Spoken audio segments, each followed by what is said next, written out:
APY के बारे में मैंने थोड़ी सी बात करनी थी कि पिछले दिनों आपने देखा था कि रेट भी कंटिन्यूसली इसका डाउन आ रहा था और एपीवाई भी कंटिन्यूसली डाउन आ रही थी। ये मैं बात इसलिए कर रही हूँ क्योंकि अभी हमें ये कंफर्म नहीं है, क्लियर नहीं है कि क्या ऐसा मैकेनिज्म है कि एपीवाई और डाउन या अप क्यों होती है, किस तरह होती है, क्या रेट से इसका ताल्लुक है, क्या इसका ताल्लुक मेंबर्स के साथ है? नहीं।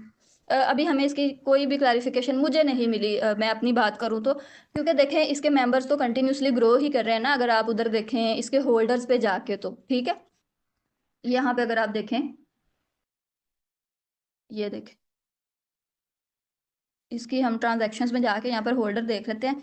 ये देखें, ये कल 77 थे, नहीं, हाँ यहाँ पर 1 मिलियन और आगे ज़ीरो था, ठीक है, और 77 था, ठीक है। मतलब कि मैंने बिल्कुल इसको काउंट नहीं किया था, लेकिन मुझे नंबर्स जो है वो मेरे माइंड में रहते हैं। लेकिन अब आप देखें कि 11 लाख हो गया कंप्लीट और 27 हज़ार भी ऊपर हो गया। तो ये देखें कि इसकी होल्डर्स तो ज़्यादा इंक्रीज हो रहे हैं डे बाय डे, ठीक है। तो अगर हम ये कहें कि जी इसमें मेंबर ज़्यादा आ गए हैं इस वजह से इसकी एपीवाई कम हो रही है, तो ये तो फिर नहीं सही बैठती बात, क्योंकि मेंबर्स तो बढ़ ही रहे हैं और एपीवाई भी अब बढ़ रही है।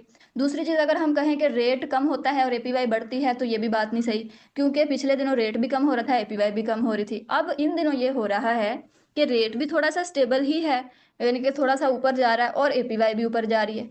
तो लेकिन माजी में ऐसा बिल्कुल भी नहीं हुआ। माजी में आपको पता है कि कुछ महीने पहले रेट काफ़ी ऊपर था, $19 पर था, लेकिन एपीवाई मुसलसल नीचे आ रही थी। तो हमें अभी कुछ भी इसमें कंफर्मेशन नहीं है कि आया एपीवाई मेंबर ज़्यादा होने से कम हो रही है, मेंबर कम होने से ज़्यादा हो रही है, रेट ऊपर नीचे होने से हो रही है, ठीक है। यहाँ पर आप लोग ट्रांजैक्शंस भी, इसकी बाइंग भी चेक करते जाएं। नज़र पड़ रही है मेरी $4000 की बाइंग, और फिर $4000 और 2740, यानी कि बड़ी बड़ी बाइंग भी हो रही है यहाँ पर, और ये हमारे टोकन के लिए अच्छी चीज़